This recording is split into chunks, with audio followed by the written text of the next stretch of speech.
Good morning. Today I'm looking at a passage in Isaiah chapter 40, which is also quoted um, as referring to John the Baptist. But I want to read it in its context in Isaiah chapter 40. So many passages in the Old Testament have been used to apply to specific incidences in the New Testament, but of course they can apply outside of those. Um, like Isaiah 61, the Spirit of the Lord is upon me because he's anointed me to preach good news to the poor. It was applied by Jesus to himself, but it also applies to us and to those who walk in the Spirit. We have the same mandate that Jesus had. But here we are. Let me read this. It's Isaiah 40. We'll start right at the beginning of the chapter. Comfort, comfort my people, says your God. Speak tenderly to Jerusalem and cry to her that her warfare is ended and that her iniquity is pardoned and that she has received from the Lord's hand double for all her sins. A voice cries, in the wilderness, prepare the way of the Lord. Make straight in the desert a highway for our God. Every valley shall be lifted up and every mountain and hill be made low. The uneven ground shall become level, and the rough places a plain. And the glory of the Lord shall be revealed, and all flesh shall see it together, for the mouth of the Lord has spoken. A voice says, cry, and I said, what shall I cry? All flesh is grass, and all its beauty is like the flower of the field. The grass withers, the flower fades, when the breath of the Lord blows upon it. Surely the people is grass.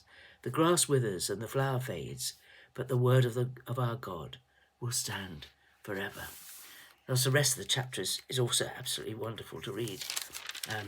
Well worth another read if you haven't read it for a while.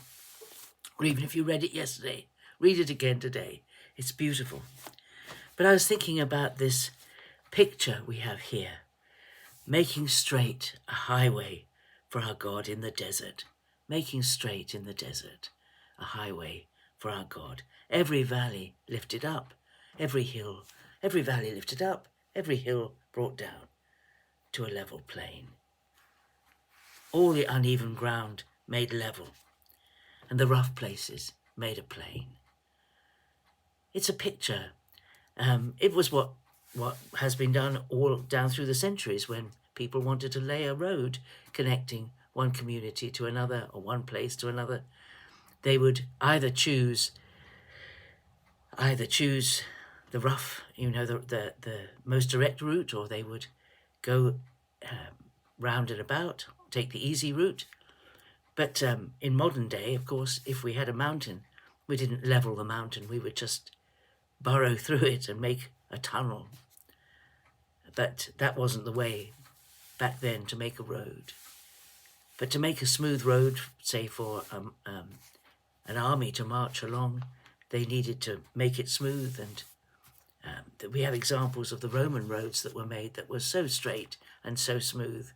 And they have lasted all through the centuries. Amazing. But what does it mean on the spiritual level? What is it talking about? Well, it's talking, first of all, I think, figuratively speaking, it's about preparing a highway for our God, making a way for the Lord. And that involves challenging the self-righteous and the proud, that their exalted position is actually false. They're, people who think they're up there. And also those who are very rich up there. Either way of looking at it. Both ways it applies to, I think. And those who are right down, those who are poor, those who are downtrodden, those who are depressed, those who are find life a terrible struggle. And making a highway for God is evening it up. Getting rid of all the stones and the unevenness, all the things in people's lives that make them challenging. It's a strange picture to use, really. But for me, the way the Lord applied this to me was on a slightly different application. Years ago, when, yes, a long time ago, before I was filled with the Spirit, before I had got particularly mature, I don't know, I was going to a church. I was part of a church. I had preaching opportunities. I wasn't a chaplain back then. But every year there would be a Christian conference in the summer.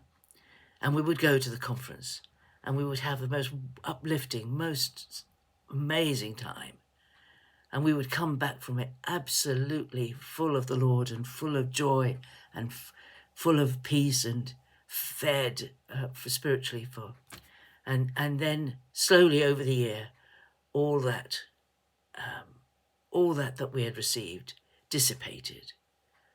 And we got to the point when we were longing for the next conference to have another injection of the joy of the Lord. And there was a year when I was thinking about it, and I was reading this verse and thinking, we're not meant as Christians to have supreme experiences with God and then be without him for months on end, and then waiting for the next injection of spirituality and of joy and of worship, that actually our lives should be on a much more even keel than that, much more valley, flat plain, rather than a deep valley or a high mountain. Because it seemed that particularly the winter, which is always a difficult time, I think, for many people, just brought us really low spiritually and physically, waiting for the summer when we could go for another conference. And I sought the Lord about it, and I felt him say that we should live daily with him, and he would make straight our paths, and he would make level our life, so that we didn't live in a valley and we didn't live on a mountain. We lived in a consistent place of his presence, fed and watered and cared for, and full of his Spirit. And that level is higher than the deep valleys, but it's lower than the extreme mountains, because we want a consistent life, a steady knowledge of God's presence with us all the time, so that and you know, when we are in trouble, when things are difficult, when we're struggling, when we're challenged financially, this may come up in the next few weeks for us here in Britain. We're expecting a difficult budget. Our government seems to be intent on adding new taxes in. When we get to when life is difficult, you know, at times financially, life can be very difficult. That we should be trusting the Lord, that whatever happens in our social setting or in our national setting, whatever comes, we should be content. That's what Paul called it, to be content in whatever situation that we're in, trusting the Lord for everything we need and for proving him faithful. And once you've proved him faithful, you don't need to worry. You can be content, and you don't worry. I mean, the animals can teach us a great deal. You know, the birds don't get worried about food. Our animals don't get worried about food. They trust us to provide for them. And we need to trust God to provide for us and not live in a very up and down, like a yo-yo, up and down.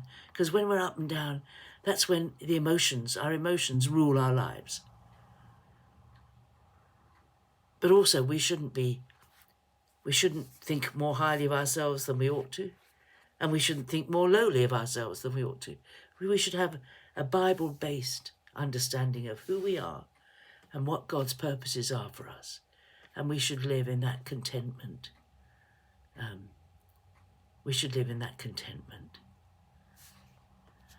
Prepare the way of the Lord. Make straight in the desert a highway for our God. Why is it important that this should happen? It's because before God can deal with us or speak to us, if we're in a very deep valley, he's got to get us out of that first before we can hear him. And if we're very self-satisfied and we're very proud, he's got to do something in our heart attitude before he can minister life to us.